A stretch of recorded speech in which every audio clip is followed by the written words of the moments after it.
Hi, Mark. Aye. Fulham clearly had better chances in the game, especially in the first half. Went behind, deserved the equaliser, debatable penalty, a red card decision. How did you see the game? Afternoon all. I agree with many of the things that you said, or almost everything that we said. Great performance from ourselves, I have to say, to come here after a tough result for us that at all, and was really tough for us to take because it didn't reflect at all the game we played last Saturday against Wolves. Weird game, really strange one, the way we lost the game when we deserved much more from the game and with every result. And I got the feeling and throughout the week, and of course I told the players during the week and before the match in our pre-match meeting, even before the game started, really we got all the conditions to come here to match them, like we have been playing against every team in this competition, and to fight for the 3 points. And we showed that. I think I agree with you. I think we deserve much more from the game. Deserved clear to win the game. The chances they created against a very good side. Of course, Tottenham had very good chances too. But overall, looking to the game, I think we had more. We had more control of the game, and performance-wise, we did really well. Great first half from us. Very good chances. Control of the game. Apart from the first minutes where the first pressure of Tottenham created a bit problems for us. When we found the right moments to beat that pressure, I think we did it well almost always.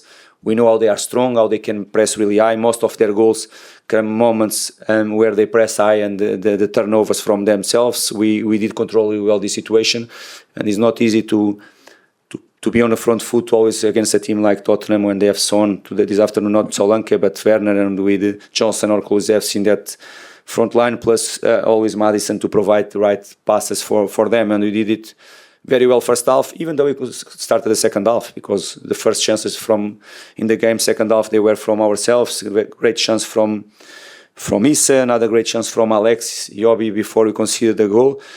And they are the moments that you have been more ruthless, and the moments that you are controlling the game, you cannot give the chance like we gave. I think we were not unbalanced at all. The way we conceded the first goal has to come on the top, a little bit more responsibility from ourselves to don't concede the goal. We did it. And great reaction from us. First, with the two players that they come in, Tom Cairney and Darren Wilson, they made a massive impact in the game. Great goal from us. And when the game was open for both sides, with more two changes for us, of course, Adam and another player, they were ready to go in the last 10 minutes, 15 minutes of the game. Came the red card and changed completely the mindset from ourselves. We changed the formation. We closed with 5 at the back plus 3 midfielders. We know that they are strong on the sides. We want to block on the sides for them. And the reality that we didn't give any chance for them, even with the 10 man during the last 15 minutes of the game. Tom? You want to know about red card, my vision about red card? Okay. Yeah, we all know Tom Cairney, and he's not a malicious player at all. Even sometimes, honestly speaking with you, I'm the first one to pushing him more to be more aggressive in the right way, of course. But looking for the images, you have to accept it. He was unlucky. Okay, good reception for Kulusevski. Tried to go on the ball, and he stamped his leg. And if you want to look just to the picture and to the images, you have to accept the red card. Tom?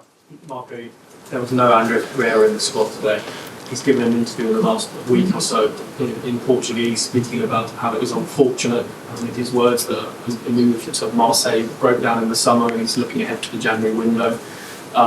He's come out today and put on Instagram that he thinks that his words have been maliciously distorted, being translated. Is that why he wasn't in? No, not at all. Not at all. It's going to be not at all. Not at all.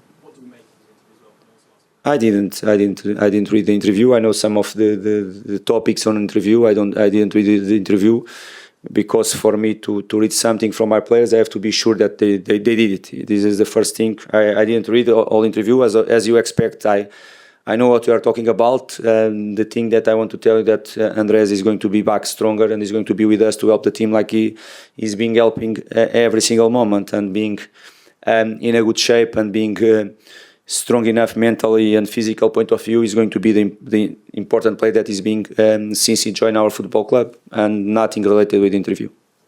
Is he injured, or do you think you have to protect him from? Not to protect at all. I don't make decisions regarding interviews or what newspapers or the social media. Sorry, I don't follow social media. I don't follow newspaper. I don't read newspapers. Of course, I'm aware. Caramelli's job is to make me aware of the things, but my decisions never will come. Okay, just if it's something so serious that have to make me to change. But decisions from myself never is going to be related with newspapers or something. My decisions, they come from daily basis with the players, sessions, games, and nothing more.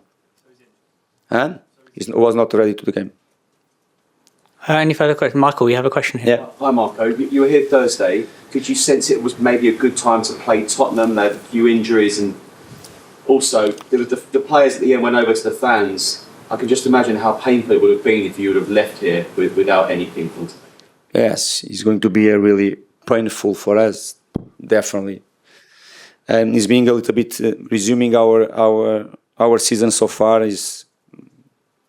I'm not saying always, because in some moments we don't perform like we want, but most of the times when we didn't take the 3 points, we deserve always much more from the games, like games Everton, West Ham, even last week, and all that stuff. But more important than results in some moments, they are the way you have been growing and showing our quality as well, and the way you perform. I understand your question about some absences from Tottenham, but you have to look overall for both teams, for both squads. They didn't have some players, but I think that we didn't play with Joaquin Anders, that is injured.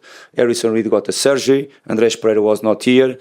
And I can mention some more, okay. And after you have to compare all the other things that you know what you can compare as well. And I think if you want to talk about absences for Tottenham, look first for other clubs that don't have the same conditions than them. Guys, we're going to have the last few questions. We'll start with Tom. You're saying Andreas wasn't ready, but he started pretty much, I think, every game. Was he injured? Was he...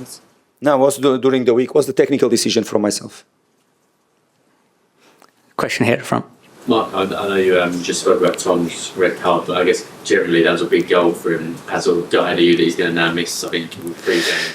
Yeah, it's really tough for us to not have a player like him. I know that he's not always playing as a starting 11 player, but Tom is the type of player that if played 10 minutes is going to have an impact. If starts the game is going to have an impact. It's really important for me. Of course, he's not a young player no more. I know his qualities. I know something that he needs to keep improving, but I love him as a football player, I have to say. Of course, probably if I got him a little bit younger, he's going to be fantastic for me, because what a player he is.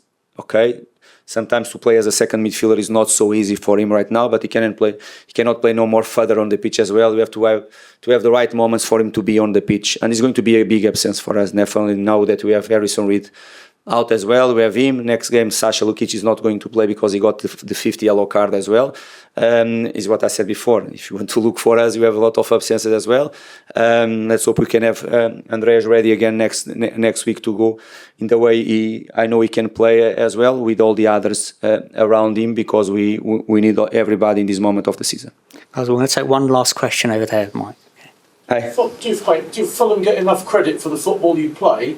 Because in the first half, where Forster tipped Iwobi's shot onto the bar, that was a tremendous one-touch counter-attack which would have cut open virtually any team in the league. Do you get enough credit for the football you've been playing this season?